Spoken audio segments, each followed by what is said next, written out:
Tudo parecia seguir às mil maravilhas o roteiro traçado pela equipe de Jair Bolsonaro, candidato à reeleição, até a jornalista Vera Magalhães subir ao púlpito e fazer a sua pergunta no debate aos presidenciáveis no domingo na Band.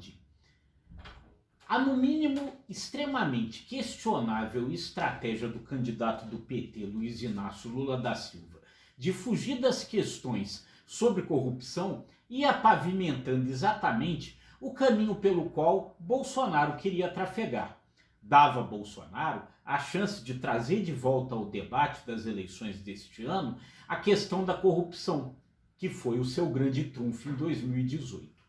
Lula não apenas nada respondia sobre os ataques que recebia, como pouquíssimo atacava as próprias denúncias de corrupção contra Bolsonaro. Tocou de leve na questão das vacinas. Nada disse sobre a corrupção no Ministério da Educação. A questão das rachadinhas ficou fora do debate. Enquanto Lula parecia se comportar como se fosse um mero espectador, Bolsonaro o chamava de ex-presidiário e dizia que os governos do PT foram uma cleptocracia. Mas então, Vera subiu ao púlpito e o ponto central do debate tornou-se a questão feminina. É impressionante que 95 anos depois de Alzira Soriano ter sido eleita prefeita de Lages, no Rio Grande do Norte, em 1927, mulheres ainda sejam tratadas da forma como Bolsonaro as tratou. A partir daí, Bolsonaro perdeu feio o debate. E quem o fez perder feio não foi seu principal adversário, Lula.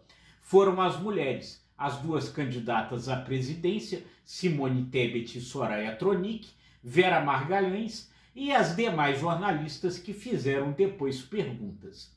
Lula até poderia dizer que nada perdeu com sua postura passiva diante do desastre misógino que Bolsonaro protagonizou. Mas o problema é que, se ele voltava a projetar uma chance de vencer a eleição no primeiro turno, depois do ótimo desempenho que teve na semana passada na sabatina do Jornal Nacional, essa chance parece ter se esvaído agora. Quando Bolsonaro atacou Vera Magalhães, as duas mulheres na disputa cresceram para cima dele. Lembrando da recente história do youtuber que atacou Bolsonaro no cercadinho, Soraya Tronic disse que Bolsonaro era tchutchuca com os homens e tigrão com as mulheres. Simone Tebet disse com todas as letras que não tinha medo de Bolsonaro, que usou contra ela justamente todo o seu arsenal de argumentação machista, dizendo que as reclamações da candidata do MDB eram mimimi e que sua postura era vitimismo. Se Bolsonaro tem problemas de rejeição entre as mulheres, se é considerado misógino e machista, o debate rendeu uma série de motivos para que se acredite que essas impressões, de fato, nada têm de injustas. No bloco seguinte, Bolsonaro tentou consertar o estrago, tentando voltar ao tema para dizer o que seu governo fizera em favor das mulheres. Ele poderia ter escolhido para debater isso tanto Simone quanto Soraya. Preferiu escolher Ciro Gomes e protagonizou aí o momento mais vexaminoso do debate. Dois machos alfa falando de mulheres. A explícita e lamentável misoginia de Bolsonaro fez com que Simone Tebet e Soraya Tronic brilhassem no debate. Também não se pode considerar que Ciro Gomes tenha ido mal. E esse pode ser o grande prejuízo do estilo cara de paisagem adotado por Lula. As últimas pesquisas de intenção de voto têm mostrado Lula estacionado e Bolsonaro tendo um pequeno crescimento. Por essas pesquisas, a vantagem de Lula sobre Bolsonaro já estaria abaixo de 10 pontos percentuais.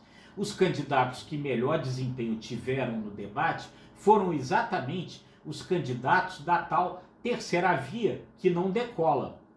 É muito difícil a essa altura que Simone Soraya e mesmo Ciro Gomes, que aparece mais bem posicionado, consigam reverter tão vertiginosamente seus desempenhos a ponto de figurarem como opção para o segundo turno.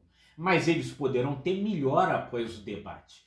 E qualquer melhora que tenham distancia a eleição da possibilidade de terminar no primeiro turno. A não ser que Lula tenha desistido da ideia de resolver logo tudo na primeira volta, o que pode ser perigoso, porque segundo turno é sempre uma outra eleição, o seu jogo pelo empate poderá ter sido agora uma derrota. Eu sou Rodolfo Lago e é sempre uma grande honra ter a sua atenção nesse comentário que eu faço para você aqui no Congresso em Foco.